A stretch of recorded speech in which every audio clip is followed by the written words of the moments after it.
Assalamualaikum warahmatullahi wabarakatuh. Halo, selamat sore teman-teman semua. Selamat datang di panel discussion Sundance Film Festival Asia 2021. Apa kabar semua? Semoga dalam keadaan sehat selalu ya. Senang sekali pada hari ini saya Fajar Nugros dari IDN Pictures berkesempatan untuk menemani teman-teman semua para pecinta film dalam salah satu rangkaian acara dari Sundance Film Festival 2021. Yaitu panel discussion dalam topik The Directors How Festival Changed Our Career. Bagaimana festival bisa ngebantu karir para sutradara di Indonesia gitu. Sedikit informasi, Sundance Film Festival Asia 2021 ini dapat terselenggara di Indonesia berkat kerjasama antara Sundance Institute, XRM Media, IDN Media, serta didukung oleh TikTok Live. Teman-teman di TikTok jangan lupa bioskop juga udah buka, jadi jangan lupa untuk segera menonton. Film-film bagus akan segera rilis, terutama karya-karya para sutradara Indonesia. Juga terima kasih kepada media partners kita, IDN Times, popbella.com, popmama.com, Yami, duniaku.com, ggwp.id, Fortune Indonesia, tribunnews.com, medcom ID, Media Indonesia, Republika, Kaskus, O Channel, Narasi, Trans TV, Female Daily, USS Fit, Info Screening, Kincir, Metro TV, Hard Rock FM, Trax FM, Prambors Radio, Watchmen ID, dan Delta FM. Nah, Sundance Film Festival Asia 2021 ini merupakan bentuk komitmen dari IDN Media untuk memperkenalkan, mendemokratis, dan mempromosikan dan merayakan karya-karya dari para pembuat film Asia, khususnya Indonesia yang sedang naik daun, baik dalam komunitas lokal maupun regional. Festival ini akan menampilkan sejumlah program untuk memperdalam dan mendemokratisasi pertukaran seni, serta diharapkan dapat memicu ide-ide baru, karya orisinil, dan menampilkannya di kancah global. Jadi biasanya kalau saya sebagai sutradara ngelihat film bagus itu kayak terakhir science of fiction langsung kepikiran ini gimana cara mikirnya ya sutradaranya, dan kita terdorong untuk membuat karya yang bagus juga gitu. Nah, 3 sutradara Indonesia terbaik dari 77 sutradara yang tergabung di Indonesian Film Club IFDC sudah hadir bersama saya di sini, yaitu ada Bang Joko Anwar, Yosep Angginun, dan Mas Edwin. Yosep Angginun ini sama-sama teman saya dari Jogja. Gara-gara dia dulu bikin film pendek, saya jadi kepikiran untuk menimba ilmu ke Jakarta dan belajar film lebih baik lagi. Terus Bang Joko juga film-filmnya selalu punya visi ke depan yang membuat saya selalu oke, gimana ya cara membuat film seperti dia gitu. Dan Mas Edwin ini dulu dari saya muda dia selalu membuat film pendek yang seru-seru banget, dan terakhir dia membuat seperti Dendam, Rindu Harus Dibayar Tuntas. Itu dia Nah, itu panelis kita udah siap semua hari ini, tapi sebelum itu kita mulai diskusinya lebih lanjut. Kita saksikan dulu sejenak video berikut ini ya.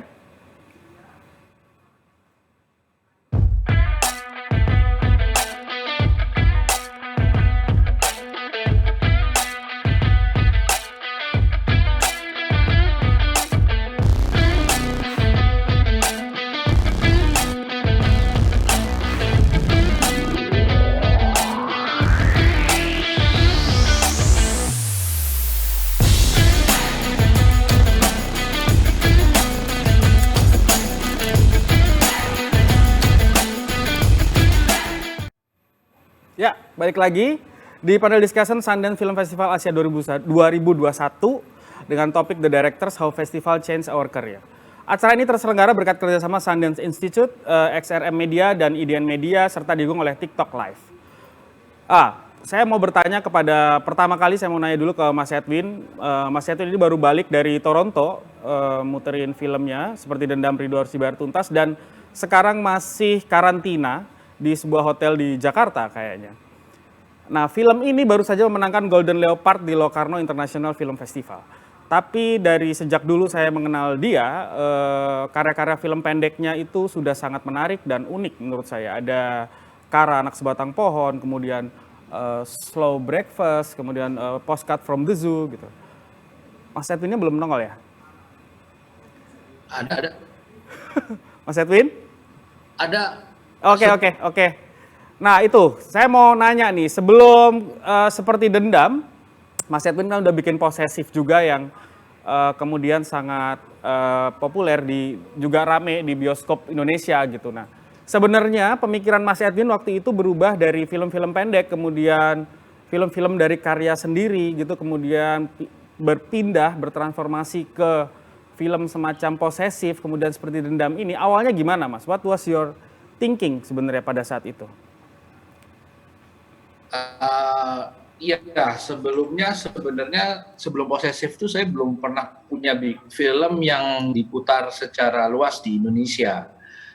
Artinya ya diputar memang di komunitas-komunitas film, di kampus-kampus gitu ya, tapi belum pernah diputar secara luas di bioskop Indonesia. Jadi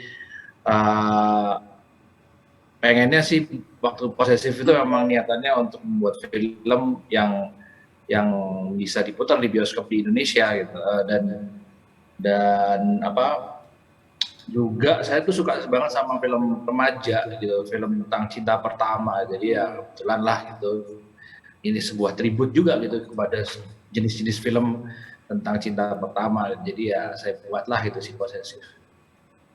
Nah, ada bedanya nggak ketika membuat film yang tiba-tiba dulu waktu film-film pendek itu kepikir nggak sih bahwa approach-nya ada beda nggak approach terhadap film-film yang dulu pendek dan ke festival itu kemudian oh ini film akan ke bioskop nih gitu. Ya. Memang waktu saya bikin film pendek itu nggak ada pilihan lain selain muter filmnya di ini kita ngomongin tahun 2000 awal ya masih belum ada banyak channel distribusi untuk film pendek, YouTube juga belum ada, jadi online juga belum ada. Jadi festival film itu yang jadi salah satu tempat untuk satu-satunya bahkan pilihan lah ya, nggak banyak pilihan aja untuk memutar dan mendistribusikan film pendek. Waktu itu ada festival film pendek di Jakarta, dan banyak sih sebenarnya kemudian muncul di Solo, di mana Purbalingga, di Jogja juga ada, banyak juga ada. Jadi itu jadi semacam sesuatu yang wajar malah gitu, membuat film pendek nyambungnya ke festival gitu, tempat pemutarannya gitu. Kalau jadinya artinya sebenarnya kan bedanya cuma di sistem distribusinya, bagaimana menayangkan filmnya. Ketika di film panjang ada tambahan, yaitu PR-nya adalah mendistribusikan di bioskop Indonesia, bagaimana harus ada promosinya, ada marketing, itu yang bagian yang baru sebenarnya, yang berbeda dengan waktu saya bikin film pendek maupun film-film panjang saya yang tidak diputar di bioskop. Directionnya apa, bagaimana pemilihan shot, kemudian bagaimana menggerakkan karakternya gitu, gampang nggak atau ada perbedaan nggak darimu gitu? Nggak, kalau secara kreatif tentunya tiap film beda-beda, dalam artian memang bentuk film kan beda-beda. Memang kalau Oke. Dia freeze apa aku yang freeze? Tidak sih gitu. Ukurannya adalah motivasinya adalah storytelling gitu. Ya. Sama aja semua film. Tapi kan lebih komunikatif apa tidak komunikatif itu menurutmu gimana? Maksudnya dulu kalau biasanya dalam pengalamanku pacingnya dan sebagainya gitu.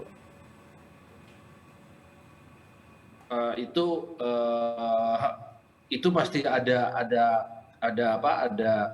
konsekuensi dari cara bertutur gitu. Jadi komunikasi itu cara bertutur juga sebenarnya. Yang kemudian itu adalah hasil dari segala macam proses kreatif yang terjadi untuk mengejar sebuah bentuk yang kita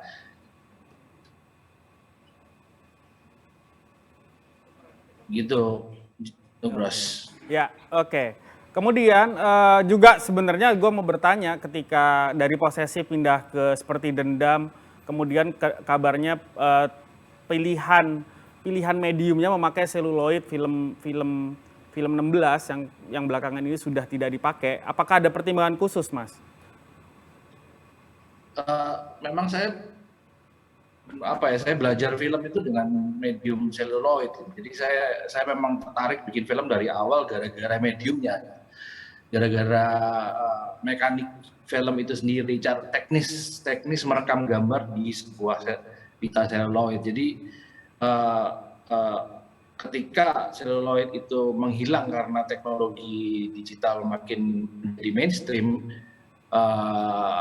itu agak-agak kehilangan arah sebenarnya saya gitu, agak-agak jadinya apa ya, passion saya di bagian yang sifatnya teknis itu jadi agak-agak tidak tersalurkan gitu. Jadi ketika ada kesempatan lagi bekerja dengan film yang Dendam ini, dan produsernya juga merasa perlu memberikan pilihan medium kepada para pembuat pada saya gitu, pada satu tim filmnya. Jadi itu menurut saya sebuah keberuntungan yang harus saya manfaatkan sebaik-baiknya untuk kemudian menuturkan film itu sesuai dengan mediumnya, karena buat saya medium seluloid ini punya karakteristik yang sangat spesifik yang tidak tergantikan sih gitu. Jadi buat saya pilihan medium itu harus ada pilihannya gitu. Ketika medium dibatasin hanya cuma satu teknologi atau satu bentuk karakter, yaitu digital aja misalnya, akan ada pembatasan. Dan menurut saya sih karya seni agak sayang jika dibatasin hanya gara-gara medium aja. Seperti kita tahu kalau pematung itu kan punya batu, punya tanah liat, punya macam-macam lah ya gitu, mediumnya gitu. Kalau mau bikin gelas aja gitu, gelas dari batu sama gelas dari tanah liat kan beda ya gitu. Jadi menurut saya ya film juga harus punya begitu. Memang sebenarnya memang ada pilihannya gitu, bukan nggak ada gitu, dan bisa diusahakan sebenarnya. Jadi ya itu usaha untuk memberikan sebuah pilihan bentuk kepada penonton.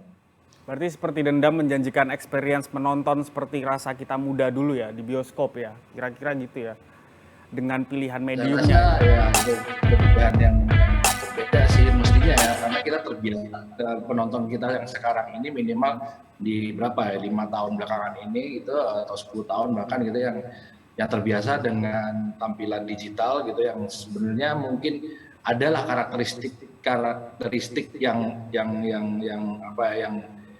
yang sangat digital tuh udah dikenali, udah kita kenali gitu. Dan ketika pengalaman menonton orang-orang yang belum pernah menonton dengan pakai seluloid itu kan satu pengalaman yang juga beda, bonus lah gitu, yang kemudian bisa dinikmati mungkin ya. Ya, aku ke Anggi Nun dulu ya, Yosep Anggi Nun. Kayaknya dia tinggal di Bali nih, dari Bali ya, Yosep ya, Anggi ya? Ya, aku di Bali nih. Enak banget ya. Mungkin kalau nggak diwajibin pakai backgroundnya pantai. Yosep Anggi Nun. Pegunungan nggak pantai. Yosep Anggi Nun ini teman saya di Jogja dulu, karena dia bikin film pendek, kalau nggak salah Menunggu Bapak ya, Anggi ya. Ketemu Bapak, bener ketemu Bapak. Saya jadi kepikiran setelah nonton film pendeknya Iva juga dulu, Bejo van der Laak, nonton filmnya Anggi, saya jadi kepikiran harus belajar film lebih baik lagi nih supaya bisa mengejar mereka gitu niatnya waktu itu. Dan Anggi ini dari beberapa film pendek yang saya tahu, terakhir Istirahatlah Kata-Kata, kemudian Science of Fiction, yang membuat saya kepikiran dia makan apa ya di Jogja. Perasaan sama-sama anak Jogja kok makannya beda gitu. Jadi dia bisa mikirin ide cerita semacam Science of Fiction, tiba-tiba kabar barunya dia akan bikin film 24 jam bersama Gaspar dari sebuah novel, adaptasi dari sebuah novel. Biasanya dia menulis atau menemukan ide-ide filmnya sendiri. Nah itu kenapa kamu tiba-tiba mencoba untuk terjun ke membuat film dari adaptasi novel, Gi? Sebenarnya kan saya tidak mau juga menjadi orang yang kaku ketika mensikapi karya film itu sendiri. Gitu. Film itu kan medium yang sebenarnya berkembang terus-menerus ya, udah mungkin ratusan tahun lebih, dan bahasa film itu juga sebenarnya bertransformasi terus-menerus gitu. Jadi saya pikir juga seniman film itu juga punya kesempatan untuk mencoba hal yang banyak gitu. Entah itu dari genre atau dari medium. Kalau tadi Edwin cerita dari medium digital ke seluloid yang itu lebih tidak ya justru malah mungkin konvensional itu awal film ya pakai medium seluloid gitu. Digital kan juga banyak kan, kemudian juga cara tuturnya ada yang kemudian memang menggunakan cara tutur yang memang secara bentuk itu memang punya kedekatan dengan pengalaman menonton orang kebanyakan gitu.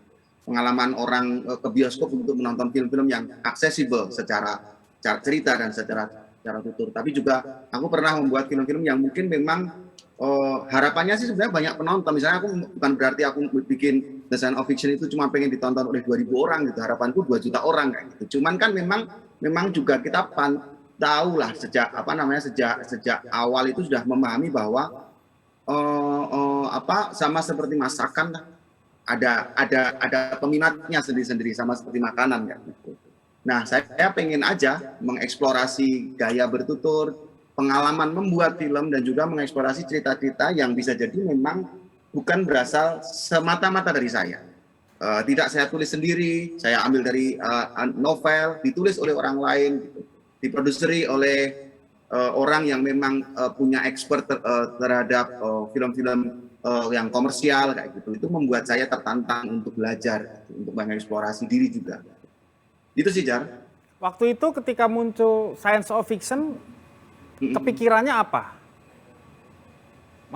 Kalau Science of Fiction itu kan sebenarnya secara proses kan panjang sekali ya. Jadi dulu film panjang pertama saya yang Vakansi yang Janggal tahun 2012 selesai gitu kan. Terus kemudian aku bikin film pendek, terus sebenarnya aku mulai mengembangkan naskah Science of Fiction itu 2012 akhir atau 2013 awal dengan satu hipotesa yang sangat sederhana tentang itu tadi, bagaimana kalau pendaratan manusia di bulan itu diambil, sebenarnya syutingnya itu dilakukan di Parangkusumo gitu. Karena waktu itu memang aku habis dari Parangkusumo yang bungu pasir itu. Kalau nggak salah waktu itu nengokin syuting iklan apa gitu. Waktu itu teman saya lagi syuting iklan. Bukan pacaran ya, bukan pacaran ya. Bukan pacaran. Jadi kalau pacaran nggak di bungu pasir dong pacar. Kayak kamu nggak tahu pacaran di mana gitu. Gitu. Jadi di situ, saya kemudian melihat lanskap seperti sebuah dataran di bulan gitu. Bagaimana kalau memang ternyata tahun 1960-an itu ada kru dari Amerika yang datang ke selatan Yogyakarta untuk membuat syuting pendaratan manusia di bulan, entah untuk memang the real footage that bisa ditemukan sekarang oleh NASA, atau memang kemudian itu adalah kayak backup plan-nya mereka untuk membuat gambar-gambar yang mungkin dari sebar sebagai propaganda misalnya gitu aja. Jadi memang itu saja sih. Saya menemukan ide itu juga karena saya jalan-jalan sih. Kupikir kalau waktu itu saya nggak jalan-jalan ke Parangkusumo mungkin nggak ketemu ide itu juga. Baru kemudian digali apa sih ruang lingkup kesejarahan tahun itu ketika kita sebenarnya secara sejarah itu punya blank spot gitu di tahun itu, karena versinya satu saja rasanya yang kemudian dipoles terus menerus oleh kekuasaan gitu. Jadi saya mencoba bermain-main gitu dengan pendaratan manusia di bulan yang adalah cerita semua orang gitu, dan kemudian di satu sisi lain sikap saya terhadap sejarah yang difabrikasi itu. Jadi itu sih sebenarnya idenya. Ya, teman-teman, itu tadi ada 2 sutradara dari IFDC yang bisa berkesempatan membuat film dari ide-ide mereka sendiri ya. Di laman sosmednya Bang Joko menyebut juga ada sutradara-sutradara yang membuat film for hire gitu, yang ceritanya sudah disodorin oleh produser gitu. Dan sekarang saya mau nanya juga ke Bang Joko, yang film pertamanya itu dia tulis pada saat masih kuliah di ITB, Janji Joni, kemudian dia juga abis itu dia juga membuat film Kala, kemudian semua film yang dia tulis sendiri dan idenya dia temukan sendiri. Alasan-alasan dari mana idenya datang, apa yang membuat dia gelisah dan membuat cerita-ceritanya bisa kamu baca di laman sosmednya Bang Joko sendiri. Tapi yang saya mau tanyakan ke Bang Joko sekarang adalah bagaimana tiba-tiba dari semua cerita-cerita film yang dia buat sendiri itu tiba-tiba dia bukan berbelok ya, tapi tiba-tiba dia membuat remake Pengabdi Setan. Dan Pengabdi Setannya remake-nya tidak plek-ketiplek dengan film yang lamanya, tapi dia juga membuat dunia baru, kalau boleh bilang begitu ya. Dan apa alasannya Bang Joko waktu itu tiba-tiba kayaknya seingatku Bang Joko sudah ngeplan semua film-film yang mau dia rencanakan, mau dia bikin gitu.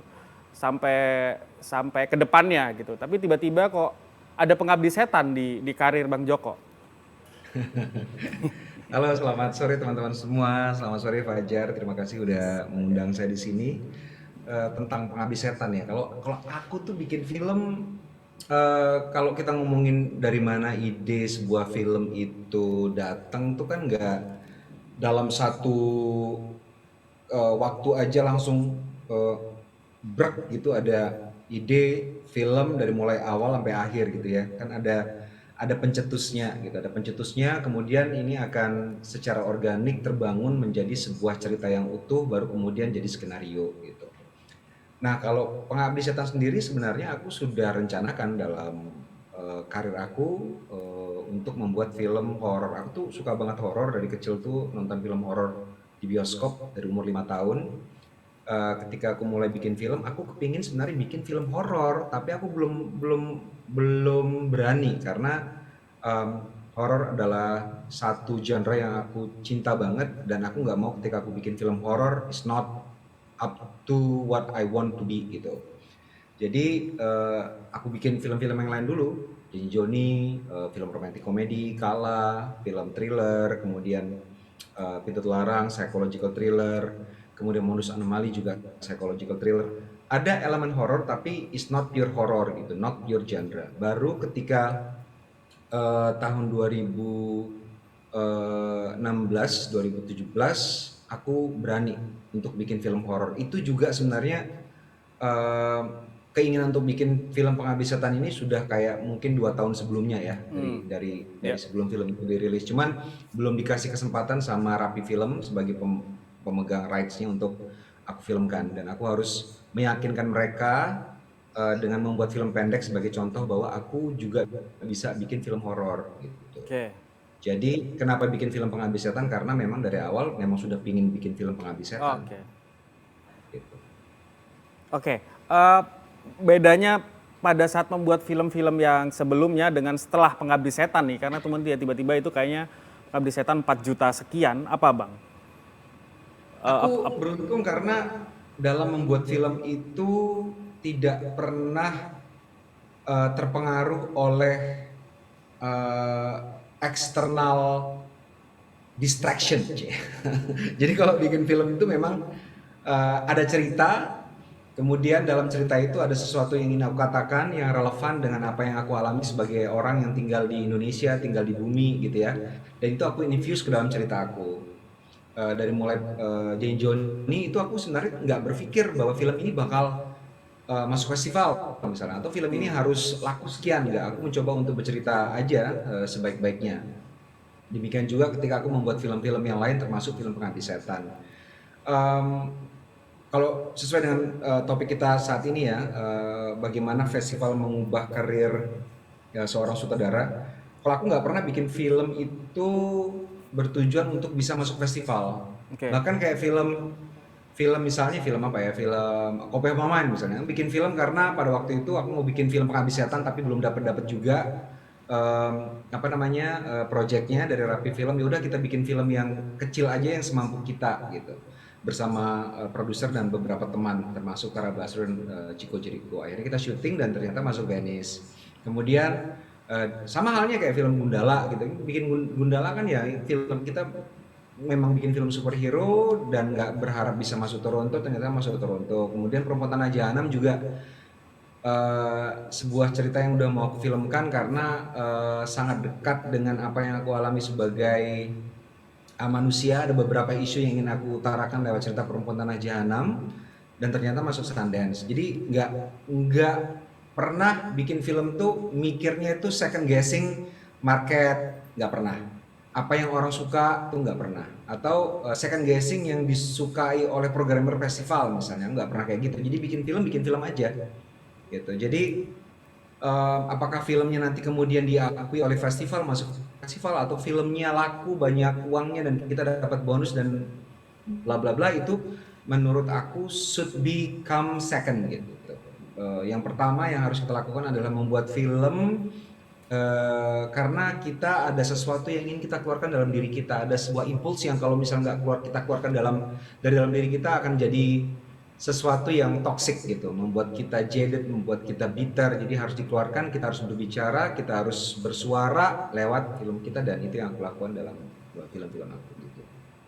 Nah, setelah Pengabdi Setan kan yang box office itu dan bagus itu, pasti ada banyak ekspektasi ketika membuat film-film berikutnya. Nah, bagaimana Bang Joko deal with pasti ekspektasi dari para produser Bang Joko sekarang?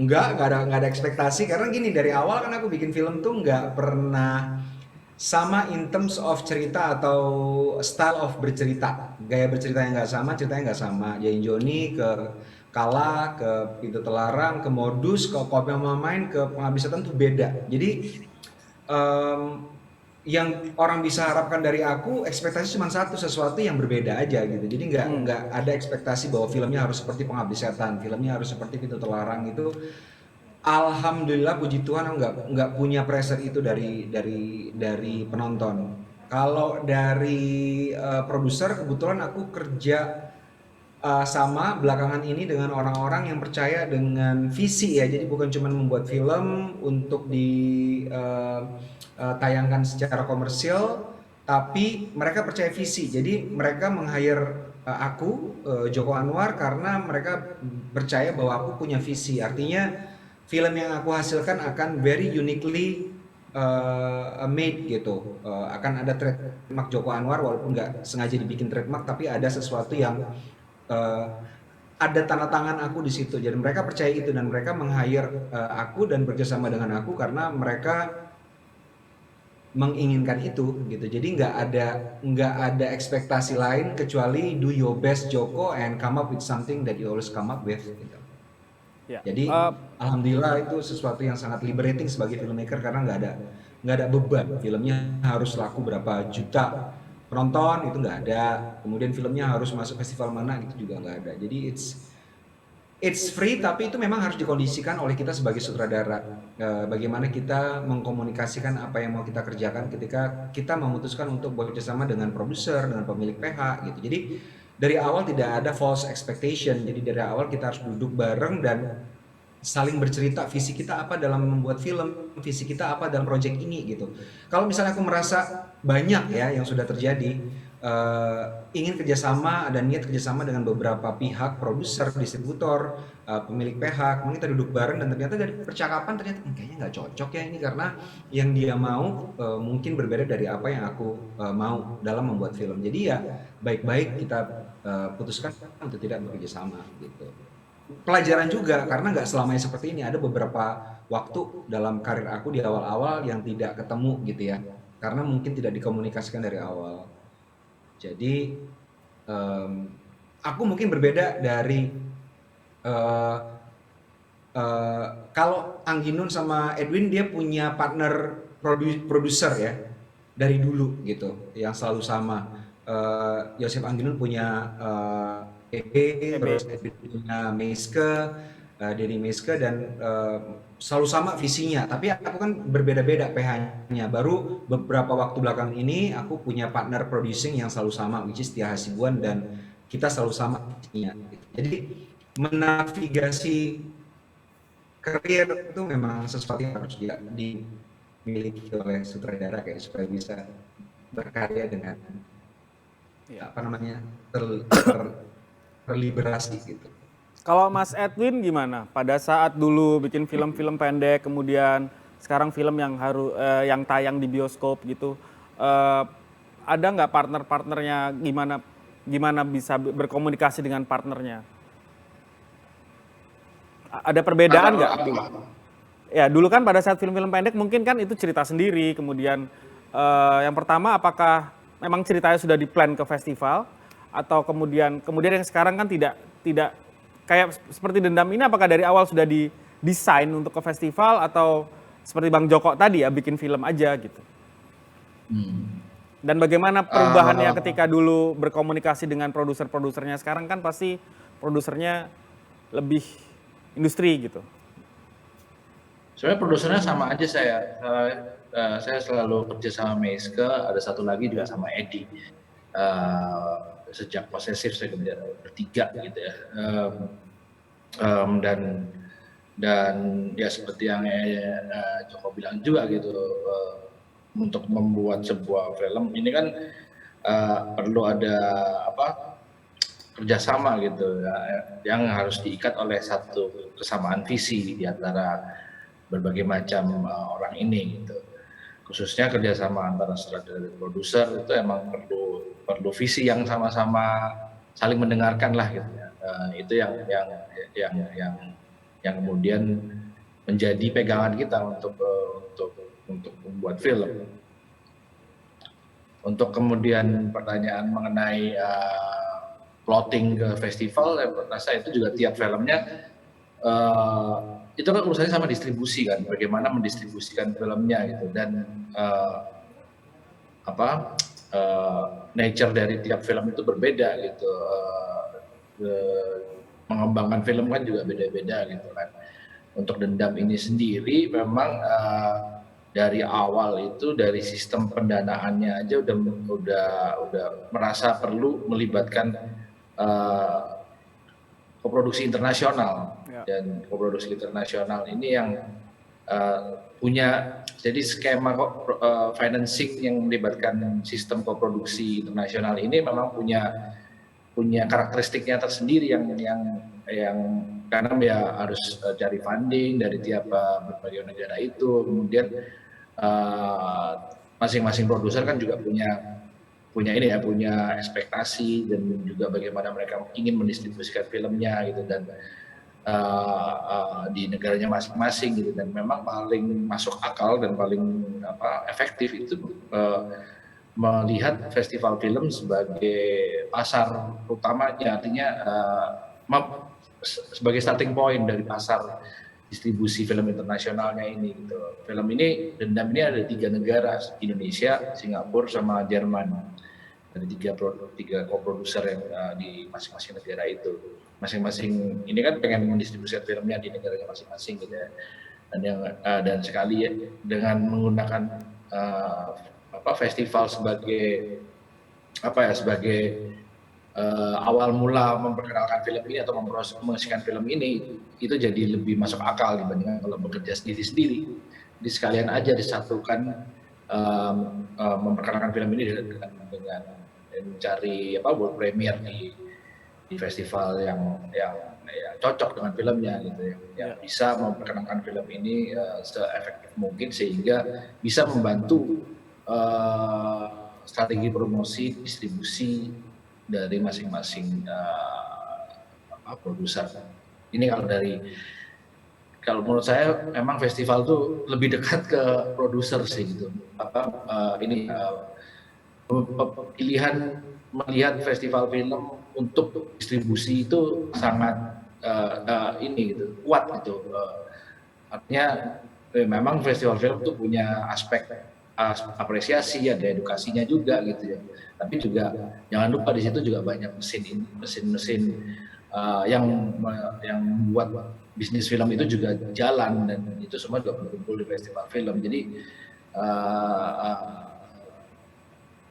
di dalam konteks financing itu otomatis ya nanti distribusinya segala macamnya itu dimulai dari festival film internasional, untuk internasional produksi. Aku ke Anggi ya. Anggi kan 24 jam bersama Gaspar, tentu akan ada produsernya gitu, dan gimana cara kamu berkomunikasi terhadap si produsernya ini nanti, dan kira-kira kamu akan menjanjikan apa nih ke kita yang biasa ngelihat science of fiction gitu terhadap film itu gitu. Do you have a plan untuk approach baru atau tetap dengan gayamu gitu? 24 jam bersama Gaspar itu produksinya adalah Visinema, produsernya Angga dan tim Visinema gitu. Dan kemudian memang kalau bicara halo, ini kayaknya dengar. Dengar ya? Oke, sorry. Ya. Kalau bicara menjanjikan apa ya, tentu film ini film yang berasal dari sebuah buku yang menceritakan situasi, bukunya itu bukan tahun ini, gitu, bukan hari ini, tapi situasi masa depan. Jadi saya akan membuat film tentang masa depan. Nah itu kalau mau janji-janji ya, janjinya adalah saya akan tunjukkan masa depan itu seperti apa. Masa depan Kira-kira Indonesia. seperti itu. Masa depan Versiku Indonesia. ya, masa depan versiku seperti apa? Gitu, kira-kira. Oke. Nah, Bang Joko, kita kan kalau ngelihat teman-teman dua ini, Mas Edwin atau Anggi ya, itu kan beda banget sama aku gitu ya untuk masuk ke industri ini gitu. Nah, menurut Bang Joko, sejauh mana sih festival kita tuh bisa ngasih kesempatan buat teman-teman di luar sana untuk menjadi sutradara gitu. Dan kedua, tadi kan Bang Joko bilang produser bisa ngebeli visinya gitu. Nah, untuk sutradara pemula memulai dari festival gitu, di laman Bang Joko kan bilang itu adalah salah satu untuk masuk ke industri supaya sampai bisa punya visi yang dipercaya oleh para produser, itu gimana, Bang? Aku mau nambahin Edwin tadi, ada yang menarik, boleh nggak? Oh, boleh. Bebas ini kita waktunya. Tadi ada poin yang menarik banget yang bisa digali lagi, karena gini, banyak orang berpikir bahwa bahkan tadi ketika aku ngomong di sosial media tentang festival aja, orang berpikir itu cuma kayak sekedar datang ke festival terus it's all tempat apa namanya cuma nonton doang dan ada ajang pembagian penghargaan. Tapi lebih luas dari itu lagi. Tadi Edwin udah bilang ada mesin bisnis juga di festival. Artinya gini, kalau misalnya kita buat filmnya udah jadi, terus kita bikin assessment ke film kita itu, cocoknya masuk ke festival mana? Oke. Nah, festival yang cocok itu bisa membantu film tersebut untuk mendapatkan distribusi film, ya kan? Terus mendapatkan spotlight buat film tersebut dan karir dari filmmaker tersebut. Demikian juga sebaliknya, kalau festivalnya salah, mungkin Ending. kita udah jauh-jauh ke festival tapi nggak terdengar gitu. Dan ini adalah salah satu hal yang juga harus diperhatikan. Festival di dunia ini banyak banget, ribuan. Ada mungkin beberapa yang jadi primadona yang mau kita jadi target festival kalau kita bikin filmnya udah selesai, tapi harus cocok gitu. Kayak kemarin misalnya Edwin masuk ke Locarno, itu adalah sesuatu yang planning yang luar biasa bagus, filmnya dapat spotlight begitu luar biasa dan menang juga, dan ini akan tentunya membuat film tersebut berbunyi di dunia internasional gitu. Dan tentunya setelah filmnya mendapat perhatian yang besar dari sebuah festival, dari publik festival tersebut, akan dapat distribusi, Ya. akan dibeli oleh distributor, didistribusikan ke region-region lain gitu, ke negara-negara lain atau ke platform yang tersedia dan sebagainya. Nah, Dan nyambung ini haruskah seorang filmmaker itu membuktikan kualitas filmnya kemudian di festival? bisa menjadi salah satu alat ukur, karena begitu film kita lepas ke festival, apalagi film festival yang besar ya seperti Locarno, Venice, Cannes, Sundance dan sebagainya, ini akan menjadi bukti bahwa film tersebut at least punya standar kualitas yang memang tinggi, karena festival-festival seperti Sundance dan lain sebagainya kan memang punya standar film yang mereka masukkan ke dalam seleksi program mereka gitu. Jadi ini bisa jadi satu pembuktian juga sebenarnya masuk festival, dan bisa jadi tools kita sebagai filmmaker untuk mengetahui kemampuan kita untuk membuat film. Sebenarnya Nah, saya mau bilang bahwa filmmaker kayak misalnya kebetulan kan dari sananya saya ingin bikin film itu kan, kalau misalnya dilakukan dengan benar, dengan baik, memang bisa menarik penonton. Karena film-film saya kan masih masuk ke dalam jenis film yang bisa mendatangkan penonton gitu. Tapi beberapa filmmaker memang rute bikin filmnya itu seperti yang disebut sama Edwin tadi, harus lewat festival, dibawa ke festival projectnya untuk mendapatkan pendanaan misalnya. Dan itu privilege sebenarnya buat orang-orang yang bikin film nggak harus ke festival untuk mencari dana gitu ya, Win sama Anggi. Betul. Enak banget kalau bikin Pergi film. kemana dikasih uang miliaran gitu. Tapi buat Ya, beberapa itu. filmmaker ya memang Ya. harus berkelana ke festival untuk cari uang. Ya, betul sekali Bung Joko. Mau ya, sebenarnya kita mau juga ya Bin ya, kalau ada orang mau ngasih uang langsung sana bikin film gitu, nggak harus travel setahun penuh atau 2 tahun penuh presentasi ke puluhan project market, cuman akhirnya dapatnya duit dibagi dua juga sama co-producer di Perancis misalnya gitu kan ya. Oh, dibagi dua ya?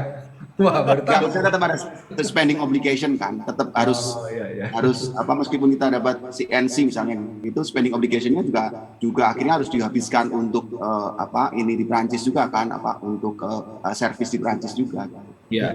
Artinya memang ya tadi tuh yang digarisbawahi sama Joko itu memang kerjalah ke festival itu ya, mulai dari memperkenalkan proyeknya itu yang kemudian harapannya ketemu pendanaan sampai ya bagaimana memperkenalkan film itu dan menjualnya, mendistribusikan. Kan kita pengen filmnya tetap ditonton, mau filmnya kayak gimana pun itu pasti ada marketnya, gitu, ada pasarnya gitu.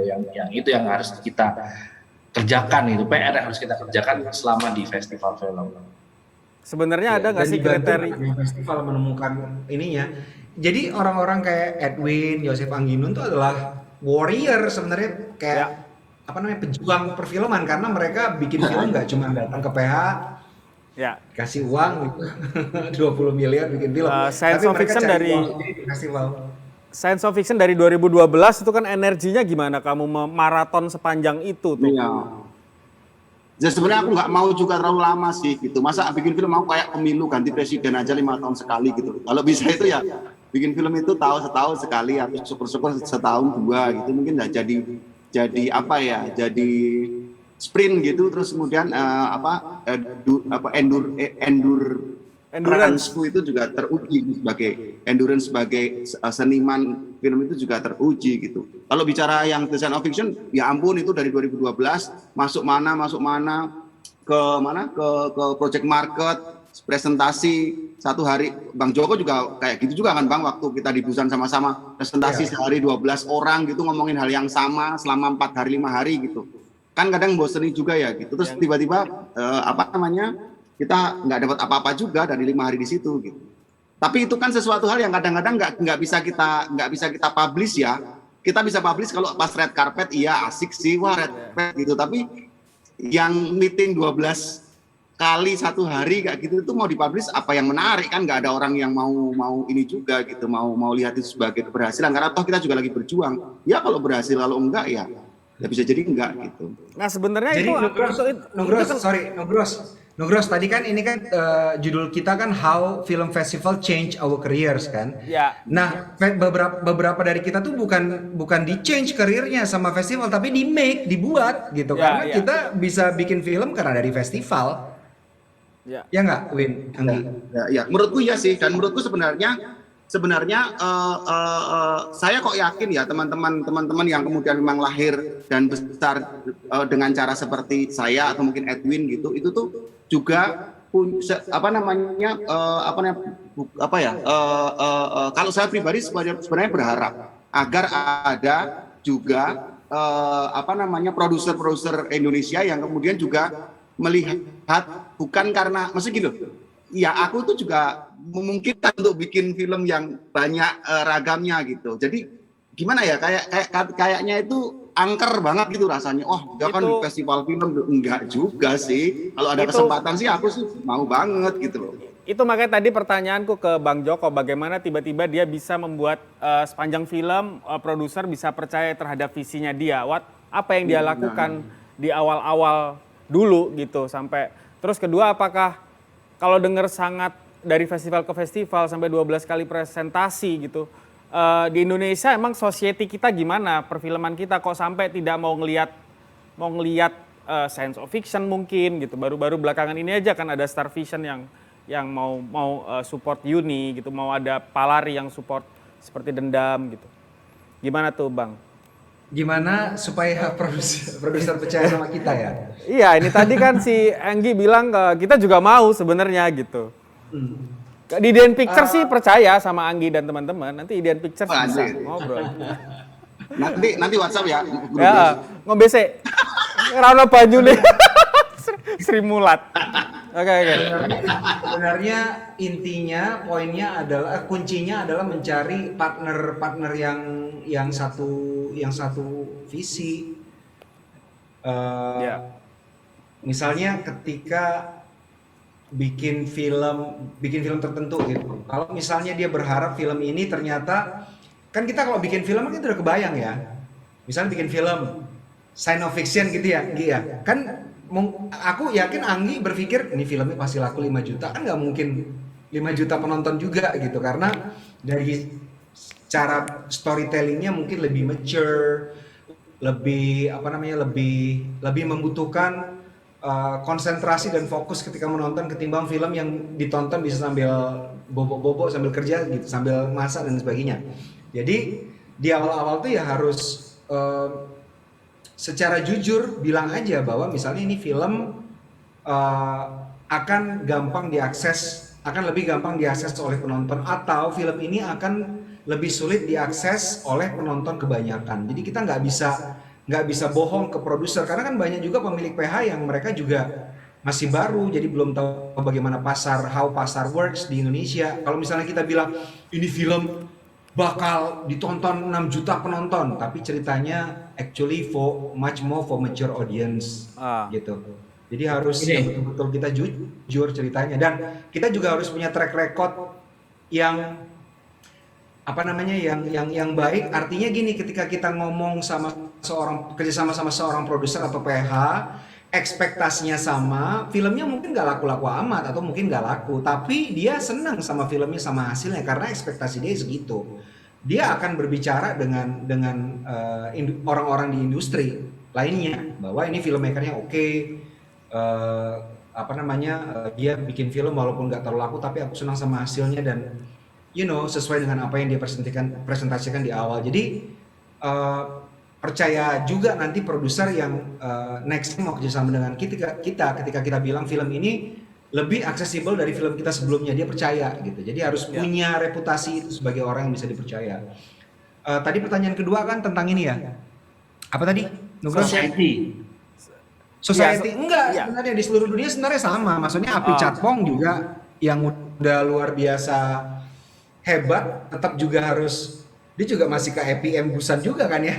Maksudnya masih cari financing juga gitu.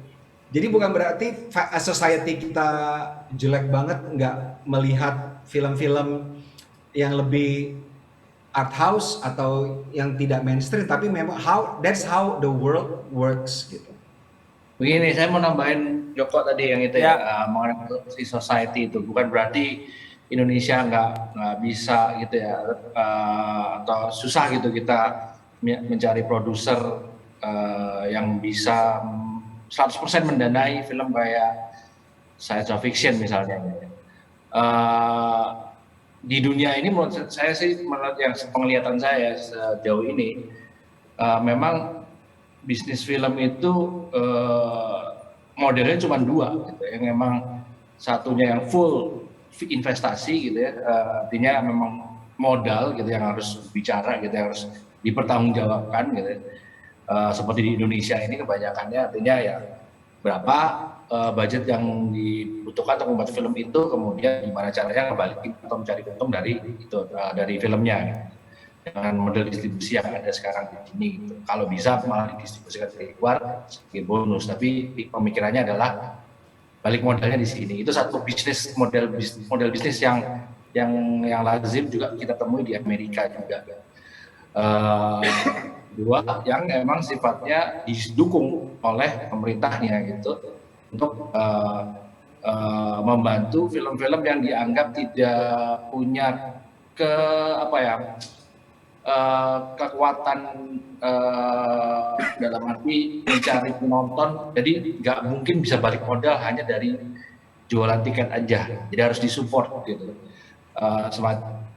Film-film kayak yang tadi disebut oleh Api Chatpong apa segala macam itu di Thailand ya tetap akan susah mendapatkan duit gitu, makanya dia akan cari modal bisnisnya adalah cara financingnya ya pasti akan melalui international koproduksi, menggabungkan berbagai macam dana-dana publik gitu di berbagai macam negara untuk kemudian didistribusikan secara internasional, kecil-kecil dikumpulin gitu ya.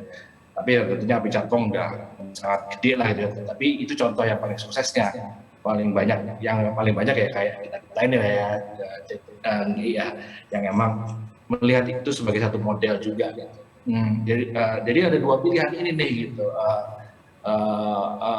yang bekerja untuk film itu punya pilihan untuk memproduksi filmnya dengan cara full financing, dengan investasi seperti di Indonesia atau di Amerika atau di negara-negara yang tidak punya funding publik terhadap film. Satu lagi yang memang seperti Prancis gitu, Inggris, negara-negara Eropa itu ya, Skandinavia semuanya itu kenapa kesannya gitu mereka bisa sangat liar gitu mencari bentuk dan bereksperimen dan memberikan alternatif pemikiran dalam film-filmnya, ya memang karena mereka tidak terlalu harus memikirkan balik modalnya itu tadi gitu. Justru mereka dibiayai oleh dana publik itu, artinya pemerintahnya mendukung untuk silakan dieksplor deh gitu dengan medium film itu. Dan ini kembali lagi kepada sebenarnya kita sangat percaya nggak cuma kita sebagai filmmakernya juga, tapi menurut saya di negara kita ini film ini ya nggak cuma sekedar dianggap sebagai media hiburan aja gitu ya. Media hiburan aja memang urusannya ya balik modal aja udah. Tapi juga ada sisi lainnya gitu, sisi edukasinya, ada literasinya gitu yang sebenarnya harusnya juga bisa disupport di distribusinya. Jadi bukan cuman pendanaan bikin filmnya, bukan cuma produksinya aja, tapi distribusinya juga. Seperti di iklim-iklim kayak di Korea atau di mana di Prancis tadi gitu, atau negara-negara Eropa yang lainnya itu tadi ya, mereka dibiayai itu ada lah gitu potongan-potongan pajak apa segala macam yang memudahkan financingnya, tapi juga bioskopnya pun juga disupport gitu. Bioskop atau distributor gitu yang membeli film-film kayak filmnya Adinun, kamu akan didukung lah gitu, sehingga yang tadinya misalnya harus mengembalikan modal itu taruhlah berapa $1 juta gitu, dipotong jadi $500.000 aja misalnya gitu ya. Ada semacam gitulah. Sistem itu yang perlu. Ngelanjutin kebebasan berkarya tadi dari itu, sebenarnya apa sih kriteria film yang layak dikirim ke festival? Ini mungkin ke produser ya, maksudnya tadi kalau Mas Edwin ngomong kan ini soal distribusi gitu. Produsernya yang lihat, oh ini film ini layak nih ke festival yang festival yang ini gitu. Sebenarnya apa sih kira-kira kriterianya? Apakah konten? Apakah visi si sutradara, dia mau ngomongin apa? Kayak Angginun tadi gue mau ngomong tentang ternyata pendaratan di bulan itu mitos gitu, misalnya rekayasa gitu. Apakah visi, apakah teknis, seluloid atau video gitu Mas? Apa sebenarnya? Mungkin nanti ke semuanya ya.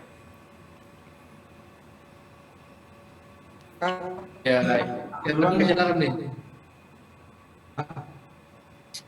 Oke, ini kayaknya ratingnya bagus banget, kita nggak ada jeda iklan. Iklan. Oke. Ini sebenarnya tebak-tebakan aja ya gitu untuk masalah ini ya, film seperti apa yang diekspektasikan bisa disubmit ke festival film itu. Tapi susah sebenarnya jawabnya gitu, karena saya juga bukan programmer juga, itu bagian bukan ini ya gitu. Tapi ya paling masuk akal adalah sebenarnya itu tadi, kita bisa mengira-ngira lah gitu, tujuan filmnya itu seperti apa bentuknya, dan nanti secara bisnisnya juga seperti apa gitu. Itu sih dari situ tuh yang kayaknya cukup masuk akal gitu. Kemudian baru kita membicarakan festival film sebagai satu bagian dari rangkaian proses pembuatan film. Iya. Bang Joko ada tambah? Kalau kita ngomong festival yang legit ya, festival yang papan atas gitu, yang pasti Sorry tak tambahin ya. Kalau misalnya kayak kalau misalnya tadi kayak Bang Joko kan ngomong gue bikin film nggak kepikiran buat ke festival gitu. Tepat at the end kita tahu film-film Bang Joko diterima di festival-festival yang legit itu. Maksudnya pada saat itu terjadi pada saat post editing setelah picture lock atau apa dan oke ini kriterianya kayak kesini nih gitu tuh. Itu bisa diceritain nggak gimana prosesnya? Ya, jadi yang pertama kalau kita ngomongin festival-festival yang papan atas gitu, mereka tentunya udah pasti ya. Penceritaannya itu harus mature gitu, nggak kekanak-kanakan, nggak yang klise, nggak yang apa ya, yang nggak apa sih namanya, nggak yang mature lah, nggak ini, nggak yang iya yang mature. Gimana cara menjelaskannya, cara berceritanya. Kemudian kalau ngomongin proses film untuk dipilih untuk masuk ke festival mana, biasanya setelah film itu bisa ketika filmnya sedang di shoot, udah ada footage-nya, produser sama apa namanya sama direkturnya udah tahu feel-nya kira-kira seperti apa gitu. Atau bahkan sebelum filmnya di shoot. Tapi sudah ada skenarionya, sudah ada director's treatment dan sudah kayak kebayang kayaknya cocoknya festivalnya ke sini. Nah, ketika kita memutuskan film itu untuk dimasukkan ke festival, tujuannya ada dua. Yang pertama tadi yang kita sebutkan untuk mencari distribusi. Misalnya Gundala dapat distribusi dari luar, bisa tayang di negara-negara lain, bahkan di bioskop karena tayang di Toronto. Karena distributor film akan datang ke Toronto, akan datang ke festival-festival lain untuk mencari film untuk mereka beli dan mereka distribusikan. Demikian juga kayak Perempuan Tanah Jahanam. Ketika Sundance itu langsung kita meeting dengan distributor yang punya niat berminat untuk membeli film kita. Jadi pertama tujuannya bisnis. Yang kedua tujuannya untuk kita sebagai filmmaker untuk put our movies out there gitu dengan karya-karya lain yang hebat-hebat di luar sana untuk dibandingkan dan untuk mendapatkan pengalaman festival. Pengalaman festival itu adalah sesuatu yang bagi saya membuat kita lebih humble, lebih mature, lebih terinspirasi untuk berkarya lebih baik gitu ya. Karena di festival film internasional kita ketemu dengan director-director lain, kita bisa bertukar pikiran tentang bagaimana situasi kondisi membuat film di negara mereka yang kadang-kadang kita ketemu sama filmmaker di mana negaranya sensor sangat luar biasa strict, kayak di Vietnam gitu ya, orang bikin film harus ngasih skenario ke pemerintah, kalau misalnya nggak lolos nggak bisa bikin gitu, membuat kita lebih mereka aja bisa bikin film yang keren, kenapa kita enggak gitu. Itu juga membuat kita sebagai filmmaker terinspirasi. Jadi dua hal itu. Jadi kalau misalnya ngomong kapan memutuskan untuk ke festival mana, nah, festival ini kan ada karakternya. Karakternya ini ditentukan dengan track record mereka yang biasanya mengambil film seperti apa untuk masuk seleksi mereka atau untuk masuk kompetisi mereka. Cannes berbeda, Venice berbeda, Toronto berbeda, Sundance berbeda, Locarno berbeda. Jadi dari track record mereka yang biasanya menerima film seperti apa, kita bisa berpikir kayaknya film ini cocoknya di festival ini gitu. Dan jangan salah, banyak yang berpikir bahwa film-film yang masuk ke festival adalah film-film yang art house, yang tidak memiliki mass appeal. Salah, karena bahkan film yang memiliki mass appeal, yang sangat pop, yang sangat mainstream juga ada festivalnya. Misalnya Festival Toronto juga menerima film-film yang memiliki mass appeal yang tinggi gitu. Atau kalau misalnya kita membuat film yang genre seperti horror, action, itu ada festival tersendiri, misalnya Bucheon Fantastic Film Festival di Korea, ada Sitges di Spanyol, ada Fantastic Fest, dan beberapa festival papan atas juga punya segmen tersendiri yang dinamakan Midnight Madness yang biasanya memasukkan film-film yang bergenre horror, action, thriller, dan non drama gitu. Oke, nice. Buat teman-teman yang pengen jadi sutradara, Bang Joko udah share di laman sosmed IFDC bagaimana menjadi sutradara. Nah, kalau pengen menjadi sutradara yang lebih baik dari kita tetap simak kita di sini ya. Nah, Menurut teman-teman semua nih, 3 orang, Bang Joko, Mas Edwin, dan Anggi, ini ada pertanyaan dari teman-teman semua. Lebih penting mana sih sebenarnya diapresiasi oleh penonton negara sendiri atau festival luar? Atau dua-duanya penting ketika membuat film? Penting lah dua-duanya. Kan audiens, Ya, audiens kan nggak terpisah oleh keluarga negaraan. Ya. Ya, kalau saya sebenarnya gini, sederhananya gini kan, festival itu kan juga sebenarnya cari penonton. Upaya aku misalnya menunjukkan filmku keliling dulu ke festival film, itu upaya untuk mencari penonton gitu. Jadi ketika kemudian nanti di festival itu diapresiasi, misalnya dapat penghargaan kayak gitu, itu tuh juga kayak bensin untuk kemudian menambah penonton. Misalnya kemudian ada publikasi di market nasional bahwa film ini telah memenangkan apa di mana kayak gitu. Itu kan juga sebenarnya upaya untuk mencari penonton. Jadi kadang dapat dapat penghargaan itu kayak dapat cap gitu loh, cap legit gitu loh. Kalau sebuah film gitu, ada yang membuat testimoni tentang film tersebut gitu. Nah, kalau kemudian sebuah festival itu penonton atau sebuah film itu memang orientasinya memang pengen hanya ada di market nasional misalnya kayak gitu, itu pun menurut saya juga bukan persoalan gitu, karena memang film itu semata-mata dibuat untuk ditonton kan, dan semakin banyak penonton ya itu sebenarnya film itu semakin berhasil kalau memang tujuannya itu gitu. Nah, ketika harus memutar jalannya ke festival dulu itu menurutku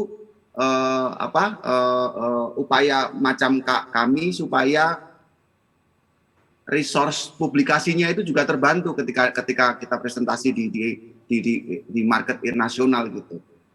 Kita kadang-kadang nggak punya uang yang banyak untuk kemudian membuat sebuah moda publikasi dibandingkan dengan pihak-pihak besar yang memang sudah mengalokasikannya dana besar gitu.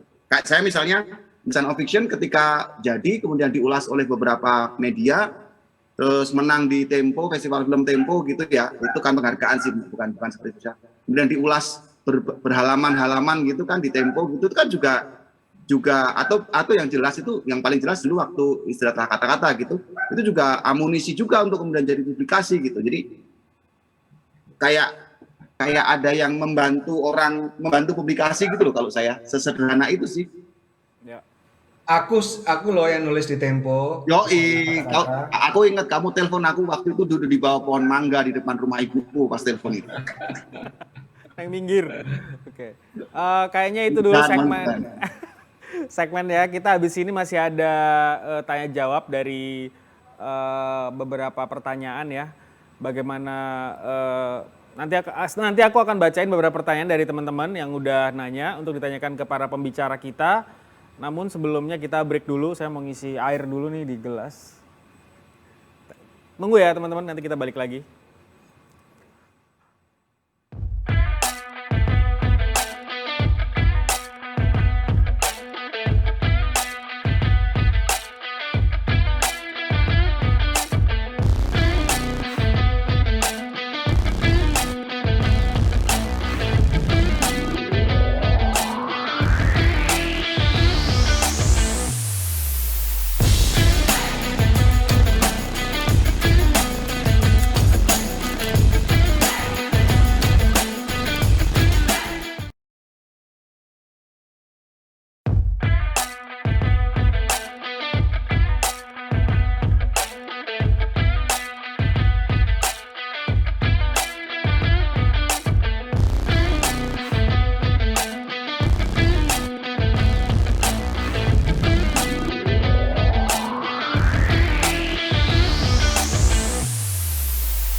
Ya, balik lagi bareng saya Nugros di Sundance Film Festival 2001 Virtual Panel Discussion. Sekarang saya akan bacain pertanyaan nih dari Batara di sekitaran Jakarta Selatan. Untuk Mas Edwin, dari film-film yang sudah Anda kerjakan, di film manakah yang menjadi learning curve terbesar Anda? Dan pelajaran apa sih yang didapat dari film itu? Oke. Ya tiap film sebenarnya belajar banyak ya, ada aja gitu yang dipelajari baru-baru gitu. Gimana ya? Ini saya ceritain salah satu aja yang seingat saya gitu aja ya. Postcard from the Zoo itu cukup banyak metode development filmnya itu berbeda dengan sebelum yang pernah saya buat gitu. Ada lab, ada proses development cerita yang melalui lab ya. Salah satunya Sundance Lab juga, Sundance Screenwriters Lab, Torino Film Lab juga gitu. Jadi itu mendevelop cerita film dari yang cuma sekedar sinopsis pendek sampai benar-benar jadi satu skrip, dan itu prosesnya intens gitu, lama itu, dan bolak-balik demi mendengarkan berbagai macam feedback dan ekspektasi dari tiap mentor-mentor skrip yang ngasih input ini gitu, kreatif. Itu sih itu nggak cuman dari development ceritanya aja, tapi juga kemudian terus sampai ke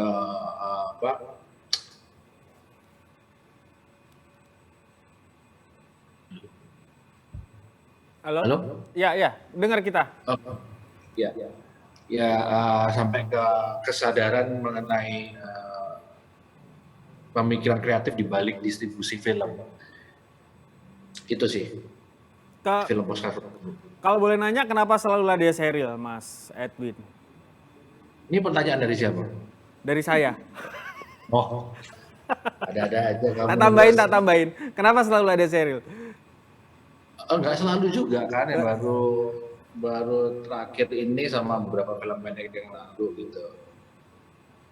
Jadi ya memang ada sama juga seperti dengan kru yang lain gitu ya, Dede juga atau produser saya juga sama Dede juga ada semacam kesamaan visi juga gitu, seiring dengan sama-sama kan tumbuh bareng melalui bikin film gitu. Jadi ada aja gitu yang muncul ketika muncul dari pembicaraan di luar film, selesai nonton film, karena ya sering ketemunya itu aja sih yang kemudian juga memotivasi untuk bikin apa lagi nih berikutnya, ya, semacam gitulah. Oke, ini kayaknya pertanyaan yang mungkin bisa di searching ya, tapi ada yang nanya nih, sebenarnya sejak kapan teman-teman semua bertiga ini memutuskan atau terinspirasi atau merasa mendapat pencerahan untuk menjadi sutradara film? Ya ampun. Bang Joko ada di laman sosmednya sih, tapi mungkin kita mau dengar secara singkat. Kalau kata Joko itu di sutradara itu kayak nabi ya, jadi dipilih gitu ya, Joko ya. Dipilih ya. Dipilih ya. Born, dilahirkan. Jadi nggak ada pilihan. Mas Edwin coba. Mas Edwin dulu kali. Oke, ya saya sebenarnya nggak tahu mau jadi apa sebenarnya setelah lulus SMA ya. Jadi saya cuma ngikutin apa yang saya suka aja. Waktu itu saya masuk di sekolah desain grafis di Surabaya di Universitas Kristen Petra. Kemudian melanjutkan lagi di Jakarta karena tiba-tiba ada filmnya Gary Nugroho itu Daudet Bantal waktu itu yang wah kayaknya asik juga nih film ini. Dia baru tahu ada film seperti itu gitu. Sebelumnya nontonnya film-film Hollywood soalnya. Dan tertarik masuk ke sebuah sekolah film ini gara-gara film itu, IKJ. Ternyata yang saya suka itu sebenarnya dari film itu kemungkinan untuk bertemu berbagai macam orang dan disiplin dan minat yang berbeda-beda. Nah, itu jadi saya belajar banyak gitu ketika di dalam sebuah lingkup yang penuh dengan eksplorasi itu tadi gitu. belajar ini, belajar itu, dan sharing ini, sharing itu. Sifatnya film itu seperti itu dari dulu, dan itu terjadi ketika memang ya di sekolah film itu gitu. Tiba-tiba saya merasa kayak ingin membuat film karena kebutuhan itu tadi gitu, belajar. Ya udah keterusan sebenarnya dari situ. Kalau Angginun, kenapa dulu kan UGM ya komunikasi ya kalau nggak salah ya. Karena Kalau kamu bikin pengen membuat film itu tuh sebenarnya sejak SMA aku udah pengen jadi sutradara. Aku minta izin ke orang tua aku untuk sekolah di IKJ sebenarnya dulu. Dikasih Waktu nggak? SMA gitu. Nggak dikasih? Nggak dikasihnya karena lebih ke karena biaya sih. Waktu itu dibilang, wah kamu masih punya 2 adik tuh, nanti biayain kamu di Jakarta sulit lah gitu. Terus pas di saat itu juga aku udah keterima UGM gitu. Terus bapakku ya bilang, ya kamu udah keterima UGM, semua orang pengen masuk UGM, kok kamu malah mau ke IKJ yang mungkin yang belum tentu diterima juga. Terus ya udahlah aku sekolah UGM dulu. Tapi minatku ke film ini baru minat ya, minat ke film itu lebih ke apa namanya, lebih ke euforia sih. 98 euforia, banyak seni-seni dibebaskan. Kemudian waktu itu mungkin aku masih SMA, aku tuh nonton pameran seni yang isinya acara di Beteng Vredenburg di Jogja, pameran mahasiswa seni, mahasiswa perguruan tinggi seni seluruh Indonesia. Bukan Di situ FKY ya? ada, Bukan FKY. bukan. Aku lupa namanya apa ya, tapi dulu itu mahasiswa KMDGI atau apa? Kalau Kria mahasiswa desain grafis Indonesia ya, itu desain grafis ya. Itu kayaknya itu acaranya, tapi waktu itu diselenggarakan di Jogja. Terus aku nonton ada film pendek tuh, film pendek diputar di mana di bukan di bioskop, di TV itu ada beberapa TV. Terus aku nonton, oh ada medium film yang ternyata mampu aku lakukan juga karena pendek kan. Jadi aku tertarik banget sih. Belum juga nonton tahun SMA 99 2000 ada Bintang Jatuhnya si Rudi Sudjarwo. Mas Rudi ya. Iya kan, sempat diputar di Jogja ya. Terus itu bikin 5-6 film habis itu?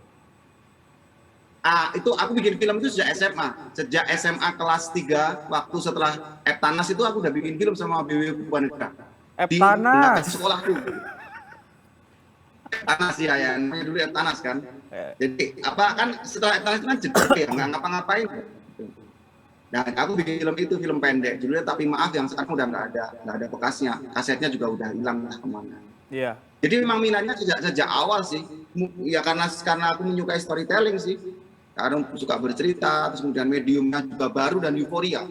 Dulu film indie itu dikampanyekan sama Confident gitu. Kampanyenya bikin film itu mudah. Aku ingat banget. Jargon itu tuh muncul tahun 2001. Bikin film itu gitu. mudah. Jadi memang itu ini sih menyenangkan sih untuk kemudian waktu itu larut dalam euforia. Cuman menyadari bahwa ini adalah pilihan hidup, ini adalah perjalanan, itu salah satunya waktu ini apa namanya kepilih ke Asian Film Academy tahun 2007 itu aku ke Korea dan kemudian melihat bahwa itu pertama kali aku keluar negeri, pertama kali aku ke festival film. Itu sih, jadi kayak tahu bahwa wah gila ya, ternyata ada ribuan orang bisa ngumpul bareng di sebuah tempat nonton film, ada yang di pinggir pantai, habis itu ada meeting, habis itu ada kami pendidikan film, bikin film, terus ditayangkan di bioskop. Pertama kali aku melihat apa ya istilahnya film yang aku juga terlibat di bioskop besar, di festival besar ya di AFA, Asian Film Academy 2007 itu gitu. Terus nonton film lain, ketemu Liu Seng-tat yang waktu itu menang penghargaan film terbaik gitu. Film pertama dia tuh, terus nonton filmnya sederhana banget. Terus aku mikir, oh ternyata bikin film boleh sederhana ya. Dan itu aku jadi mantep gitu. Jadi karena aku yakin aku mampu. Kira-kira seperti itu sih. Dan akhirnya semua film-filmmu sederhana kan, Lady Caddy, kemudian Vakansi, kemudian Ketemu Bapak juga waktu itu ya. Berangkat dari keterbatasan dan apa yang ada kayaknya ya. Ya, kalau dirunut ke belakang ya hampir semua filmku itu syuting di dekat rumahku di Moyudan sana sih, Jar. Paling tidak ada 3, 4, 5 atau mungkin 10 scene yang ada di situ kalau film panjang gitu. Yeah. Sampai kemarin yang Science of Fiction itu juga di sekitar rumah gitu bikinnya gitu. Oke, Maka kemudian nanti ada film baru yang aku juga pengen nggak mau di rumah gitu. Aku pengen di tempat lain yang kemudian aku juga punya tantangan. kayak ke Bang Joko nih. Bang Joko, kira-kira untuk menjadi seorang sutradara, ya memang dia kerja kolaboratif gitu dan banyak tugas sutradara sudah banyak di-share Bang Joko di laman sosmed Bang Joko gitu. Tapi kira-kira what best untuk menjadi sutradara yang baik itu apa? Apa modal yang harus dia punya? Skill apa? Apakah seorang pencerita bisa menulis? Apakah tahu lensa, tahu kamera? Apakah tahu musik atau apa gitu Bang Joko? Pertama, pemahaman paling tidak dasar teknis dari semua departemen dia harus paham ya, dari mulai sinematografi, art direction, musik, editing dan sebagainya. Itu udah haruslah, karena ketika kita bekerja sebagai sutradara kan kita mengkomunikasikan hal-hal ini kepada kru dan dibutuhkan pemahaman teknis juga. Tapi itu cuma dasar.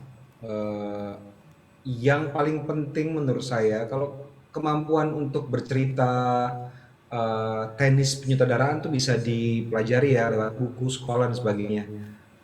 Saya percaya seorang sutradara itu harus punya suara. Suara itu adalah sesuatu impuls dalam diri seorang sutradara yang seperti saya sebut tadi harus dia keluarkan. Apakah itu pernyataan dia tentang apa yang dia rasakan sebagai manusia atau tentang suatu isu, apakah pertanyaan, mungkin dia punya pertanyaan tentang hal-hal yang dilihat dia di kehidupan gitu.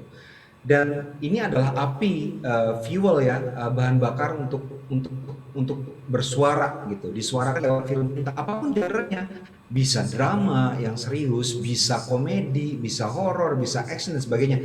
Tapi contohnya kayak Bong Joon-ho gitu ya, bahkan ketika dia membuat film The Host yang sangat mass appeal tinggi, film monster movie, tapi tetap ada hal yang ingin dia suarakan tentang ketidakadilan, tentang perlawanan terhadap kekuasaan dan sebagainya gitu. Jadi suara ini yang akan membuat kita sebagai sutradara akan unik gitu. Di tengah banyaknya sutradara lain yang bekerja.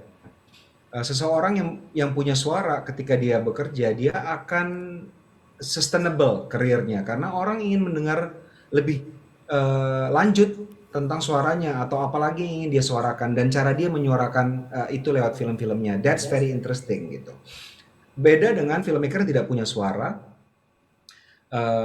dia membuat film sama dengan orang-orang lain dan tidak akan sustainable karirnya karena ketika kita bekerja semakin lama kita semakin minta fee yang lebih tinggi, semakin kita tidak sabaran, gampang marah.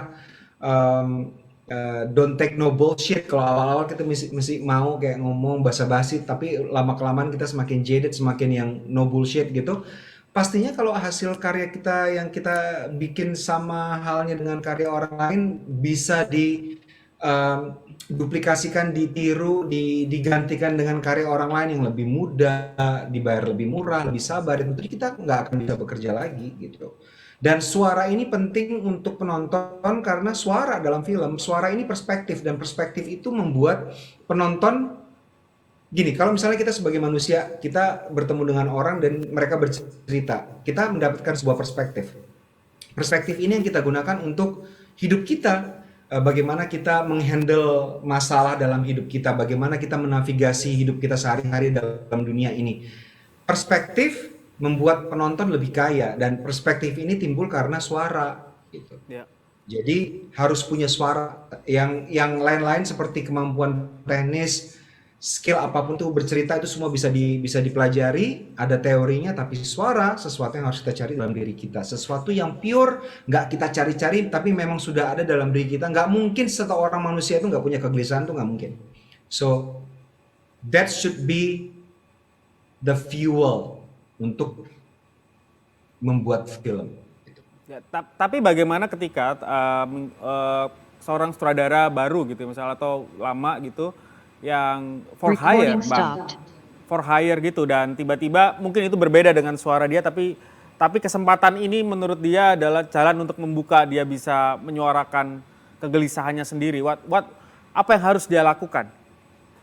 Ya, pertanyaannya bagus banget ya. Ini banyak juga yang nanya. Nah, kalau misalnya kita mau masuk ke industri, gimana? Kan kita limited gitu, apa namanya, optionnya. Apalagi kalau misalnya kita for hire, kita menerima skenario dari orang.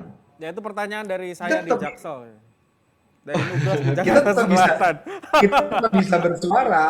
Kita bersuara seperti yang aku bilang tadi. Bahkan film seperti The Host saja yang monster movie, seemingly very corny, tapi tetap ada suaranya. Kita bisa infuse suara itu, kegelisahan itu, pertanyaan itu ke film kita gitu.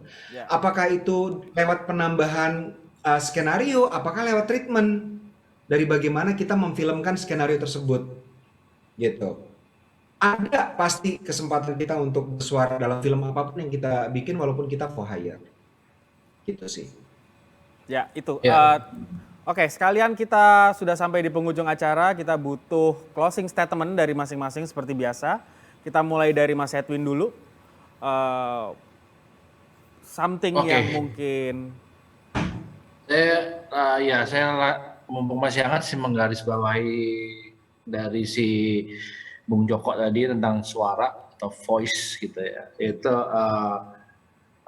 yang juga sebenarnya seiring waktu juga sih bisa muncul juga gitu. Belajar juga saya juga dari bikin film pendek sebelumnya. Tadinya saya membuat film itu tanpa ada kesadaran untuk bersuara atau menyuarakan apapun sebenarnya selain mengikuti insting saya dan kecintaan saya terhadap medium film itu sendiri gitu.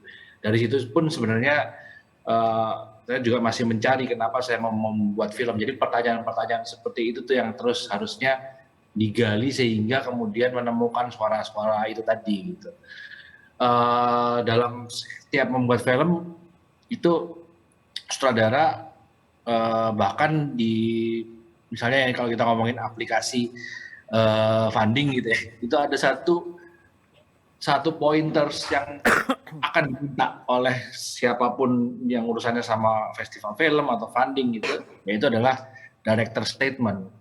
Karena director statement ini ya kemudian director statement ini adalah landasan dari seorang sutradara bekerja gitu sebenarnya gitu. Ketika kita membicarakan sebuah sinopsis film bernuansa romantis gitu ya, romantic komedi gitu misalnya, kita udah punya ekspektasi romantic komedi itu seperti apa gitu, tapi perlu ditambahin lagi dengan statement dari sutradaranya itu apa gitu, yang kemudian membuat si romantic komedi ini menjadi sesuatu yang bisa lebih dipahami lagi, yang bisa lebih unik lagi gitu, yang bisa lebih dijustifikasi kenapa dia harus diproduksi gitu. Jadi director statement itu perlu dicari untuk kita semua yang ingin membuat film sih. Mungkin pencariannya itu juga nggak gampang, kadang-kadang juga dari awal belum ketemu, tapi dari seiring waktu karena kita mempertanyakan segala macam kenapa film ini harus dibuat, akan ada sih gitu celahnya gitu. Ternyata saya ingin membicarakan ini, saya ingin berbagi ini gitu. Itu adalah statement yang bisa tersirat dari filmnya nantinya gitu. Statement tidak artinya kemudian harus menjadi propaganda dalam filmnya jelas banget. Oh, jangan membunuh karena membunuh itu jahat gitu ya. Itu terlalu verbal gitu. Tapi kan statement itu bisa juga disuntik dengan halus gitu, sehingga bekerja dalam alam bawah sadar, sehingga penonton yang nantinya nonton film itu juga bisa berdiskusi dengan statement itu secara tidak sadar pula juga. Itu akan menimbulkan sesuatu yang lebih organik lagi gitu diskusinya. Dan film memang seperti cermin pada akhirnya bisa memberikan sesuatu yang mencerahkan harusnya gitu bagi penontonnya. Ya, Anggi Nun, Mas Anggi?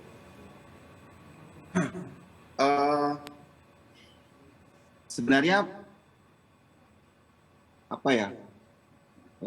saya tidak tahu audiensnya apa, jadi saya tidak tahu harus ngomongin apa, tapi yang jelas menurutku membuat film itu memang asalnya memang benar-benar dari diri gitu. Pada kecintaan kita pada mediumnya, sinema itu sendiri, atau juga pada kebutuhan kita atau keinginan kita untuk menyampaikan sesuatu, dan cara kita menyampaikan sesuatu itu bisa berbeda-beda. Saya sih kalau memang ternyata sebagian yang mendengarkan ini adalah teman-teman yang membuat film, saya mengencourage teman-teman membuat film untuk kemudian juga punya punya kejelian untuk melihat situasi dan lingkungan supaya filmnya supaya kepekaan itu terasah terus-menerus gitu. Karena itu modal penting juga untuk kemudian membuat film yang apa istilahnya, ya saya bilang yang bagus dan peka terhadap zaman dan situasi gitu. Untuk teman-teman yang mungkin di sini penonton, berilah kesempatan kepada banyak ragam film untuk masuk dalam alam pikiran teman-teman di sini gitu. Karena dengan melihat banyak ragam kesempatan untuk kemudian berpikir, kesempatan untuk kemudian mendiami pengalaman menonton itu juga menjadi suatu kesempatan yang bisa dinikmati gitu. Saya yakin memang tidak setiap orang. Oke. Enggak setiap orang. Anggi? Habis ya? Putus ya? Freeze ya? Oke. Mungkin ini ada gangguan dari Bali nih. Kita ke Bang Joko dulu kali ya. Bang Joko, bagaimana closing statement-mu supaya kita semua yang calon filmmaker dan filmmaker yang sudah ada ini bisa lebih mature dalam membuat film, Bang? Hilang semua ya? Putus semua?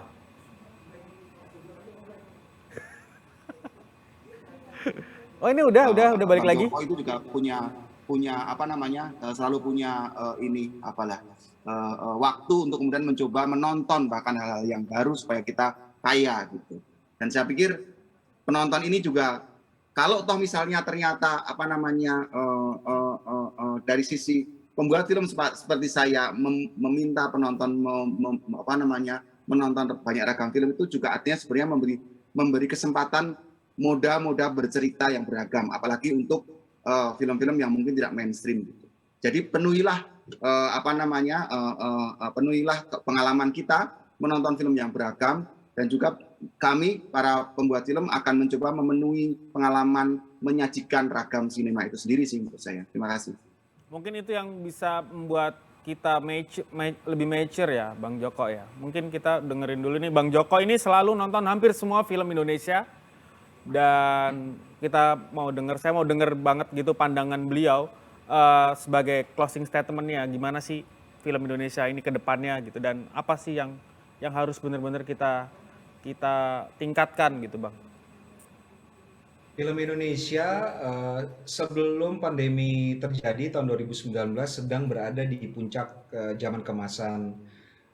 Kepercayaan penonton lokal sangat tinggi, paling tinggi historically. Kita berhasil menjual 52 juta tiket. Kemudian Indonesia juga adalah pasar film terbesar nomor 10 di dunia dengan nilai sebesar 500 juta dolar. That's huge gitu. Di samping itu kepercayaan penonton luar terhadap film Indonesia juga semakin besar juga. Banyak sekali film Indonesia dan filmmaker Indonesia yang tengah mendapatkan spotlight. Bahkan di kala pandemi, ketika industri film Indonesia mengalami kerugian sebesar 90-95% karena tutupnya bioskop, filmmaker Indonesia masih tetap mencuri spotlight di kancah internasional, baik di kancah festival seperti Edwin yang baru saja memenangkan Golden Leopard di Locarno, Camilla Andini yang memenangkan platform prize di Toronto International Film Festival, dan banyak juga film Indonesia yang mendapat perhatian dari publik di platform komersil, baik itu di bioskop ataupun di streaming platform. Ini membuktikan bahwa film dan industri film Indonesia adalah sesuatu yang memiliki potensi yang sangat besar di Indonesia. Kita memiliki potensi penonton yang luar biasa, lebih dari 260 juta jiwa, dan filmmaker yang semakin lama semakin memiliki motivasi dan keinginan untuk meningkatkan benchmark. Yang harus dilakukan adalah kita harus mempertahankan momentum ini gitu, tidak boleh berhenti.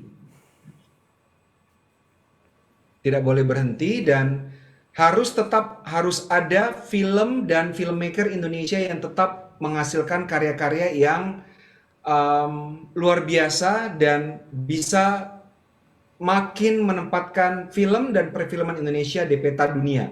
Karena ini yang akan membantu semuanya. Kalau secara bisnis kita maju, akan terbuka kesempatan buat siapapun, akan lebih banyak film-film yang non-mainstream art house yang akan mendapat pendanaan di Indonesia. Karena film-film yang non-mainstream, art house, bersifat lebih eksploratif, film-film inilah yang membuat film dalam suatu negara itu tetap fresh karena akan ada cara bercerita baru, tema-tema baru, dan kuncinya adalah bagaimana kita bisa menjalankan industri ini bisa menjadi sesuatu yang tetap lancar dan kembali seperti sedia kala. Iya, terima kasih Bang Joko. Dengan ini berakhir sudah salah satu rangkaian acara dari Sundance Film Festival Asia 2021, yaitu panel discussion dengan topik The Directors How Festival ternyata melahirkan banyak sutradara yang terselenggara berkat kerjasama antara Sundance Institute, XRM Media, dan IDN Media yang juga didukung oleh TikTok Live. Teman-teman TikTok jangan lupa bioskop sudah buka dengan vaksin dan tetap protokol yang ketat, kalian bisa segera berangkat nonton. Terima kasih juga kepada media partners, IDN Times, popbella.com, popmama.com, Yami, Duniaku.com, GGWP, ID, Fortune Indonesia, Tribunnews.com, Medcom ID, Media Indonesia, Republika, Kaskus, O Channel, Narasi, Trans TV, Female Daily, USS Feed, Potongan Film, Info Screening, Kincir, Metro TV, Hard Rock FM, Trax FM, Prambors Radio, Watchmen, dan Delta FM. Jangan lupa untuk menonton film-film pilihan terbaik Sundance Film Festival Asia 2021 dari hari ini, Jumat 24 September hingga Minggu 26 September, secara online melalui website www.sundancefilmfestivalasia.org. Untuk jadwal hari ini, film yang tayang adalah The Dog Who Won't Be Quiet dan Amy Tan, Unintended Memoir, yang bisa kalian saksikan dari jam 12 siang tadi hingga jam 12 malam nanti di Sundance Film Festival Asia 2021, tersenggara berkat kerjasama antara Sundance Institute, XRM Media, dan IDN Media yang juga didukung oleh TikTok Live. Baiklah kalau begitu, saya Fajar Nugras pamit undur diri. Terima kasih untuk Bang Joko Anwar, Mas Edwin, dan Yosep Angginun yang sedang berada di Bali. Mas Edwin silahkan tetap karantina. Selamat ngake, bertemu di sesi panel diskusi berikutnya. Sampai jumpa, saya Fajar Nugras. Assalamualaikum warahmatullahi wabarakatuh.